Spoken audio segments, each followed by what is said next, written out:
All right. Enough already. All right. So this video is for all the people asking me about buying XRP right now. And it's not just about XRP, it's about a lot of tokens, but I'm going to get into XRP for a reason. Okay? Because it's at a new all-time high, and I have a general rule that you never buy a shitcoin at all-time high. You only buy Bitcoin. Is literally the only asset I will ever buy at an all-time high is Bitcoin itself. Now, let me explain why I have that rule. Let's go into XRP, right? Because all of a sudden, everybody thinks it's a time to buy more XRP. You don't buy shitcoins up here. It's at an all-time high. You can see it. It's at $3.45. Last all-time high was all the way back in 2018 at $3.36, according to CoinMarketCap. You don't want to be buying at all-time high. Why? Because this happens often. We're in a bull run, but this can happen at any time.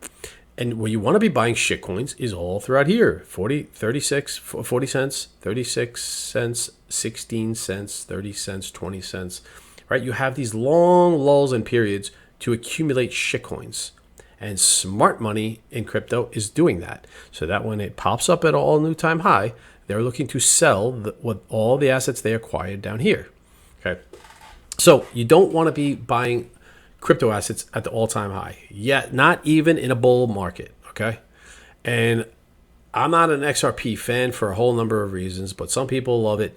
And it doesn't matter if you think it's going to go up or you don't, or if you love it or you hate it. This is just a general rule. That's just a bad idea to be adding more at all-time highs, right? If anything, you should be selling at all-time highs. Now, doesn't mean it can't go up. In bull markets, wild things happen. Anything could go up higher. But let me go through another few reasons why I would definitely not be buying XRP here. If you look at the difference, it looks like we're barely over all-time highs, right? Because the last all-time high, like I said, was in 2018 at $3.36. We're at $3.45, so barely over all-time high. But if you look at market cap, well, a whole different story. We are well above all-time high when you look at market cap. We go from a previous $90 billion market cap all the way up to $205 billion market cap. So the market cap is double its last all-time high. Now, why is the market cap different than the price? Because this is a common mistake that people make in crypto, is because of the supply. There is 100 billion XRP tokens in existence. Only the circulating supply is only 60 billion, roughly. I'm using rough numbers here. Okay, that means that $40 billion are still left in the total supply that are going to hit the market. And this is what's happened, is you see a difference between the price of the token and the total market cap is because they've been releasing more and more tokens on the market, right? So that's what happens. They control the supply. And there's 66 or 67% more supply still to come, right? Just do the math. $40 billion tokens, XRP tokens are expected to hit the market at some point over time, right? Not all tomorrow, and they may have a good reason for holding back that supply. But 66% of the tokens are still going to hit the market. So as an investor, you want to know that.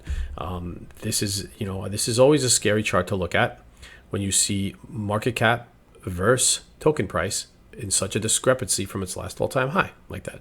So here's the things to think about, right? You don't want to do that.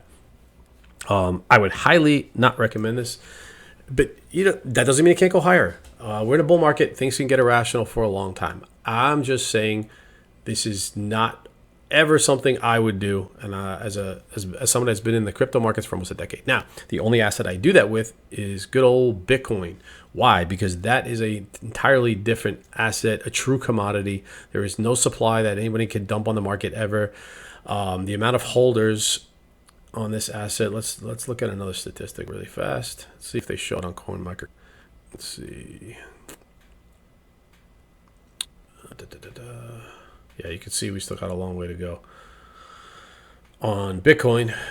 And I do expect all altcoins overall and shitcoins are going to go much higher. And listen, I like a lot of shitcoins. I like the whole crypto market. There's just nothing like Bitcoin. Bitcoin is the undeniable king and what you want to accumulate more of. It's what everybody's accumulating right now on Wall Street and nation states and everybody else. Whales only hold 1.25% of the supply, right, on Bitcoin. So now the big difference between something like Bitcoin, where there is no supply shock, I mean, there's supply shock coming, there's no massive supply coming, is there's only ever going to be 21 million Bitcoin in existence, right? About 4 or 5 million of that is already lost.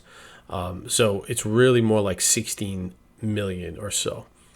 You see massive, massive buying pressure right now, but the total supply right now is 19 million. Okay, so there's not a lot of supply that's going to be released, and that's only through mining. That's not through an organization just releasing tokens. That is a mining schedule. That's called the halving cycle, and that's why you don't see a discrepancy in the chart, right? And this is good to know about all crypto, but especially shitcoins. You got to watch them because you want the market cap and the price of the token to kind of reflect each other, right? That means that there's nobody dumping large amounts of supply of the tokens that has control over it. So Bitcoin, I would always be buying at all-time highs because Bitcoin is going to 1 million, then 10 million, then 20 million, and you could ride that up all the way. There is really no bad time to buy Bitcoin. Weekly, dollar cost average, that's the game. The rest of crypto, there is a shitload of Ponzi's in here. There's also a shitload of projects that actually do really good things. But either way, you always want to be looking at the market cap versus the token price and all-time highs. And I can't think of a single crypto or any other asset I want to be buying ever at all-time high, which is why I have the rule, and I never, ever break the rule. Be careful out there. Back in the bull run, everybody's going to tell you, everyone's going to sound like they know what they're talking about, and everyone's going to tell you to do something or that they're doing something, and most of it is bad advice.